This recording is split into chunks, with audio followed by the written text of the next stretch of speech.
Have you ever thought about a nation that used to carve mountains and build palaces? A people who would say with laughter, "Who is stronger than us?"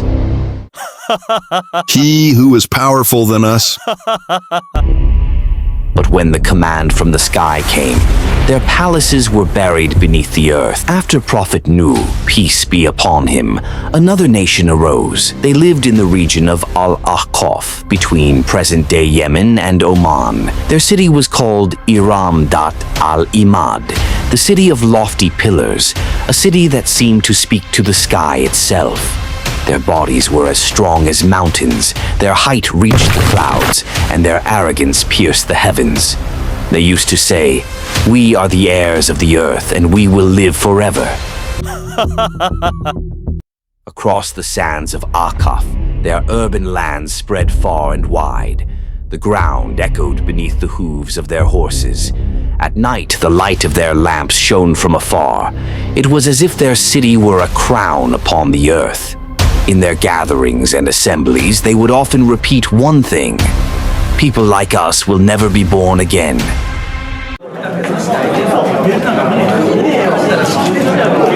Even their children at a young age would lift heavy stones to show their strength, and the elders would say proudly, "Our children too will bend mountains." This nation had another strange belief. They thought the wind was their slave. Their young men would stand in the valley, spread their arms, and say mockingly, "Look, the wind our bodies."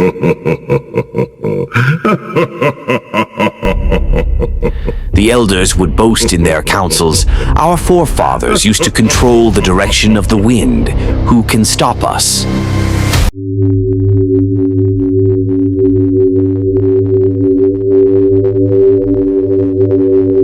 When they saw storms approaching from afar, they would laugh and say, "The wind is with us. It will strike our enemies, not us."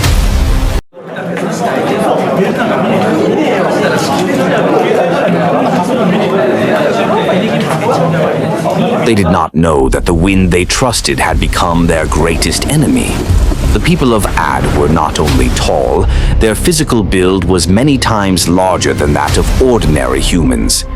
Along riverbanks, footprints attributed to them are still found among the mountains, astonishing those who see them.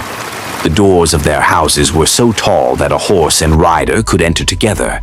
Their utensils were made of stone, so large that food for an entire family could be cooked in a single vessel.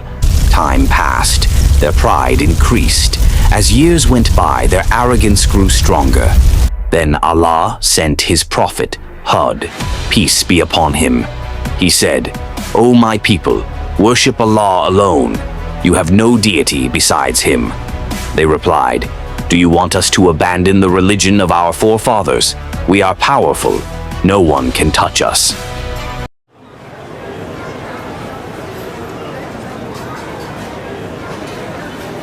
Prophet Hud, peace be upon him, warned them again, "I fear for you a punishment you cannot even imagine." But when hearts are filled with arrogance, advice shatters like a stone striking rock. Every day, Prophet Hud would go to their markets, their palaces, and their gates, giving them a final call. Sometimes their leaders would laugh and say, "If there were any truth in your words, our palaces would have already collapsed."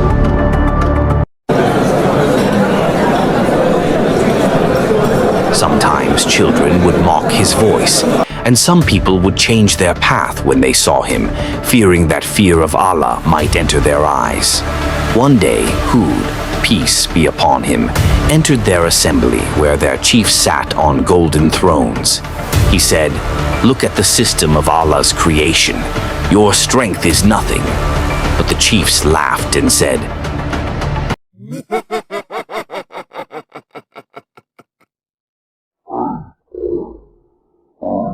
A few days before the punishment, a strange scene appeared in the valley. At night, a deep sound was heard from the sky. There was no thunder, no lightning, but it felt as if something far away was calling out. The people of Ad heard the sound and said to one another,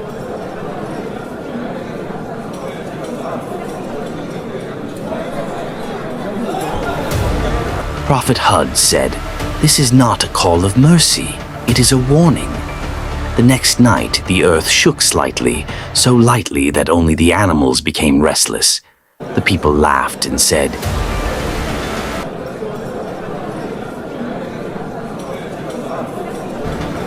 Then Allah's decree came. First, a drought seized them. For 3 years, not a single drop of rain fell. Rivers dried up. Wells dried out. The land turned to stone. People looked to the sky, waiting for rain, but the sky answered with silence.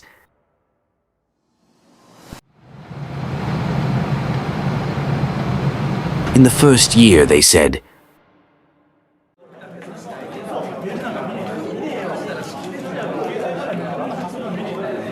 In the second year, thirst dried their tongues. Empty pots struck against walls. Animals began to collapse from thirst. By the third year, the laughter, pride, and loud voices of Ad, those voices that once claimed to challenge the sky, disappeared. When they came to Prophet Hud, peace be upon him, he did not cry upon seeing them. He only said,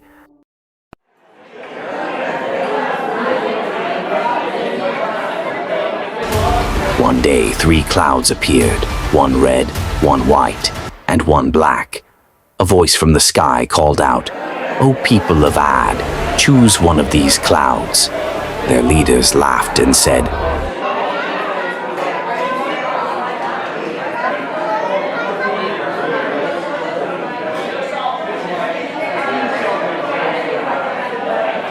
They did not know that this cloud carried not mercy, but destruction.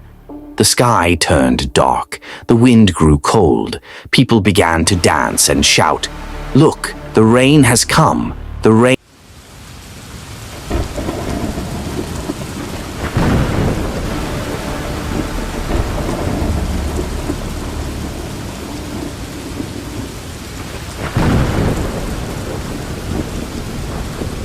People considered this flood and the rain to be a blessing, but the continuously falling rain lasted for 40 days.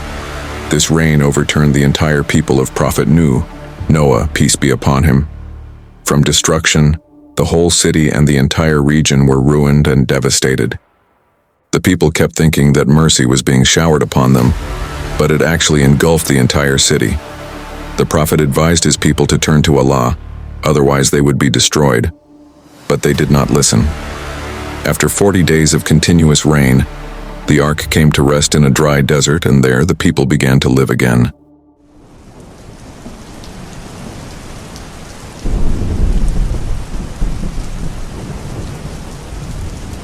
These are the very people who denied the words of Allah and His Prophet.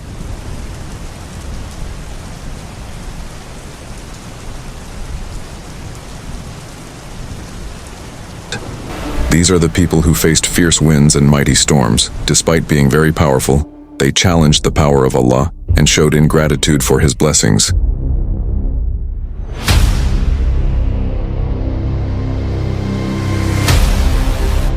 You have seen how they were destroyed even while a prophet was among them. We too should reflect on our own deeds. For more videos, subscribing to the channel is necessary.